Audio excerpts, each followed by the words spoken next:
नमस्कार, मैं हूं रंजीत झा और आप देख रहे हैं देश समाचार एक्सप्रेस। हमारा भारतीय संविधान इतना खूबसूरत है और हमारी न्यायपालिका का कद इतना बड़ा है कि श्रीलंका के सुप्रीम कोर्ट के एक सीनियर जस्टिस को भी अपनी प्रतिष्ठा बचाने के लिए भारतीय संविधान और भारतीय न्यायपालिका का सहारा लेना पड़ा है। एक ऐसा केस कर्नाटका हाई कोर्ट पहुंचा है। वहां केस लिस्ट होने के बाद भारत सरकार को भी नोटिस मिला है। केस बेहद दिलचस्प है और संविधान की खूबसूरती समझने के लिए भी यह बेहतरीन केस है। 5 मार्च 2026 को कर्नाटका हाई कोर्ट में श्रीलंका के सुप्रीम कोर्ट के जज की याचिका पर सुनवाई हुई। कर्नाटका हाई कोर्ट के जस्टिस सचिन शंकर मगदुम के सामने यह केस लगा।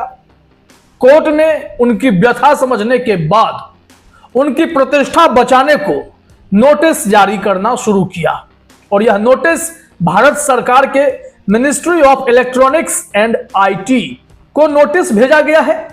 इसके अलावा गूगल इंडिया को नोटिस दिया गया है। साथ ही साथ उनके यहां जो श्रीलंका की कुछ वेबसाइट्स हैं उन्हें भी नोटिस भेजा गया है।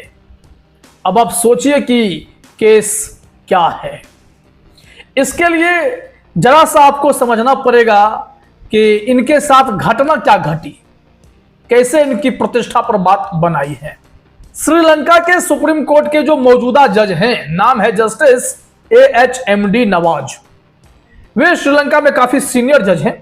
2015 और 2020 में श्रीलंका के कुछ ऑनलाइन न्यूज वेबसाइट्स ने, जैसे कोलंबो टेलीग्राफ और लंका ई न्यूज ने उनके खिलाफ कुछ आर्टिकल छापे। इनमें उन पर करप्शन और रिश्वत जैसे गंभीर आरोप लगाए गए थे। जैसे कुछ केसों में उन्होंने पैसे लिए, कुछ इस तरीके के सीरियस चार्जेस उन पर मीडिया ने लगा दिए। फिर क्या हुआ कि यह केस श्रीलंका के सुप्रीम कोर्ट में भी चला और सुप्रीम कोर्ट ने खुद उस मामलों की लंबी सुनवाई के बाद केस को खारिज कर दिया था। केस डिसमिस हो गया था, क्वाश कर दिया गया था। मतलब वो आरोप गलत साबित हुए, जज पर से केस खत्म हो गया। जस्टिस नवाज का कहना है कि केस तो खत्म हो गया, लेकिन वो पुराने आर्टिकल जो मेरी प्रतिष्ठा धूमिल करते थे वो गूगल सर्च में अभी भी दिखाई पड़ते हैं। उनका नाम ऐसे ही दिखता रहता है, जिससे उनकी इंटरनेशनल इज्जत, दुनिया भर में रेप्यूटेशन को बहुत नुकसान हो रहा है। लोग आज भी उन्हें गलत ही समझते हैं क्योंकि उन पर गंभीर चार्जेस लगे थे। और सबसे ज्यादा दुर्भाग्यपूर्ण यह रहा कि उन्हें राजनीतिक रंजिशों में, साजिशों में फंसाया गया। इसलिए उन्होंने भारतीय संविधान में जो अनुच्छेद 21 के तहत अधिकार मिलता है, राइट टू बी फॉरगॉटन, उसका प्रयोग करते हुए एक रिट पिटीशन आर्टिकल 226 में कर्नाटका हाई कोर्ट में लगाया। यह आर्टिकल 226 का इस्तेमाल करते हुए कर्नाटका हाई कोर्ट इसलिए गए क्योंकि गूगल इंडिया का दफ्तर जो है वो कर्नाटका में ही है। और कमाल की बात यह है कि श्रीलंका में गूगल का कोई दफ्तर नहीं है।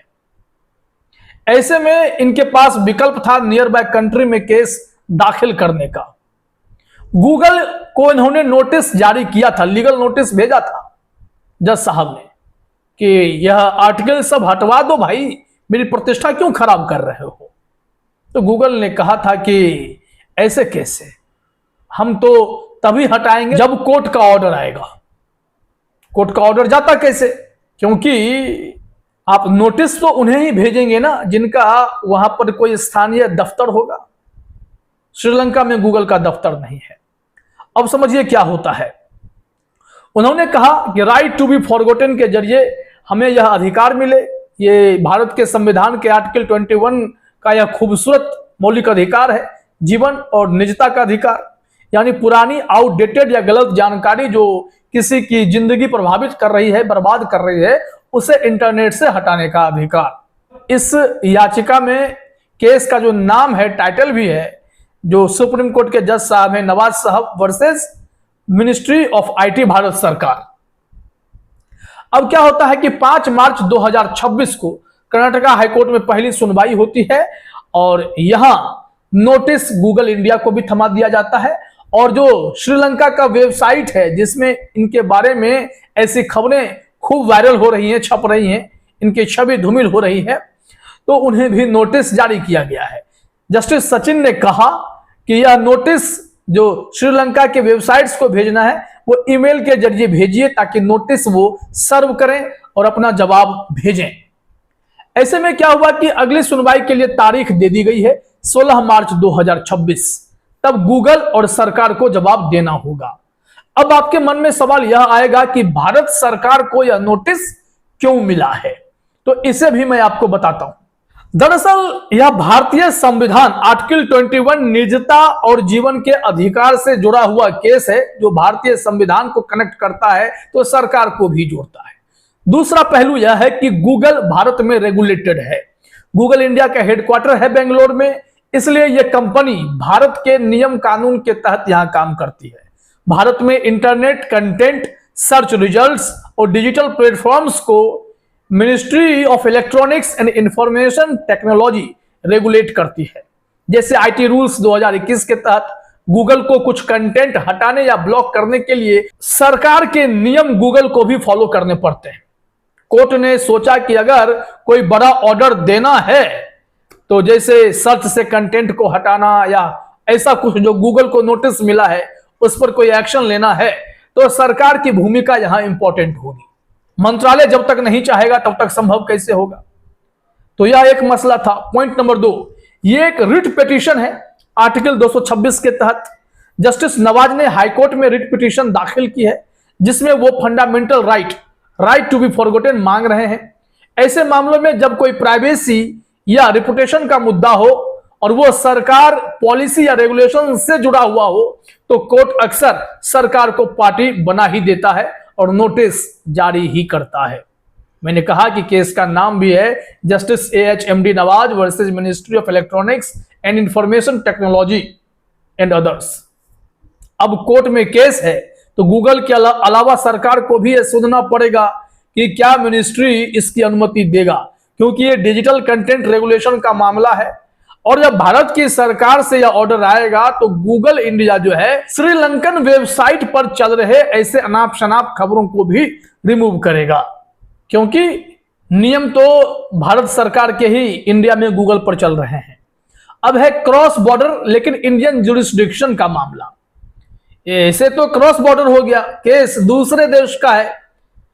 यहां पर बस तर्क यह है कि भले ही जज श्रीलंकाई हो और आर्टिकल श्रीलंका के हो, क्योंकि गूगल इंडिया भारत में है और राइट टू बी फॉरगॉटन भारतीय संविधान के तहत मांगा जा रहा है, इसलिए भारतीय कोर्ट में केस है। सरकार को नोटिस इसलिए क्योंकि वो डिजिटल स्पेस की गार्जियन है। अगर कोर्ट कोई बड़ा फैसला ले जैसे ग्लोबल डिलिस्टिंग या सर्च ब्लॉक तो सरकार की पॉलिसी प्रभावित हो सकती है। तो देखना होगा कि ये मामला सिर्फ गूगल के खिलाफ नहीं है बल्कि भारत में इंटरनेट कंटेंट कैसे मैनेज होता है, कर्नाटका हाईकोर्ट का ऑर्डर क्या पड़ता है और श्रीलंका के सुप्रीम कोर्ट के सीनियर जस्टिस की प्रतिष्ठा कैसे बचाई जाती है। और इससे यह भी पता चलेगा कि भारत का संविधान कितना व्यापक है, कितना खूबसूरत है और भारत की अदालत का कद कितना बड़ा है।